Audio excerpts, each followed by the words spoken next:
20 ते 27 डिसेंबर दरम्यान शिक्षण महर्षी डॉक्टर पंजाबराव उपाख्य भाऊसाहेब देशमुख यांचा 121वा जयंती उत्सव साजरा करण्यात येतो आहे।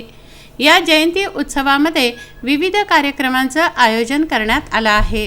23 तारखेला सोमवारी शिवोत्सव 2019 मधील अंतिम स्पर्धा घेण्यात आल्या। शालेय गटाचा यामध्ये सहभाग होता। डॉक्टर पंजाबराव देशमुख साहित्य कला आणि संस्कृती अकादमीच्या वतीने मातोश्री विमलाबाई देशमुख सभागृहात हा कार्यक्रम घेण्यात आला। त्यामुळे हजारो पुस्तकांची सोय असलेले मुक्त वाचनालय हे माझ्या शाळेमध्ये उपलब्ध असावे।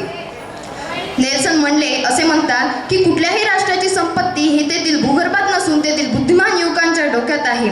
मग आजचा हा बुद्धिमान युवक व्यसनाधीन नीतीकडे मोठ्या प्रमाणावर वळतोय। तर तारुण्यात तरुण व्यसनाधीन होऊ नये म्हणून शिक्षकांनी त्यांच्यावर चांगले संस्कार करावे। त्यासाठी निर्व्यसनी शिक्षण वर्गही असावा हे फार महत्त्वाचे आहे। माझ्या शाळेच्या भिंती ह्या बोलक्या असाव्या म्हणजे नेमकं काय असावं तर शाळेच्या भिंतीवर विद्वानांचे चित्रे, थोर पुरुषांचे चित्रे, समाज सुधारक, इतिहास सांगणारे रोचक प्रसंग असावे। दुःखाने कोरडवाहू झालेल्या आयुष्यामध्ये जशी सुखाने हिरवळ येते तशीच हिरवळ शाळेच्या मैदानावर असावी। एकूणच शाळेत मुलांचा आणि फुलांचा दरवळ असावा व नवचैतन्य भरलेले वातावरणही।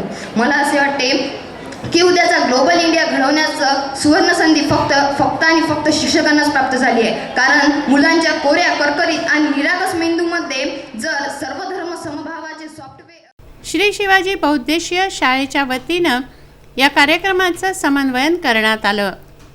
मोठ्या संख्येनं विद्यार्थी व शिक्षक वृंद या कार्यक्रमाला उपस्थित होते। राहुल टेकाडे, विदर्भ न्यूज, अमरावती।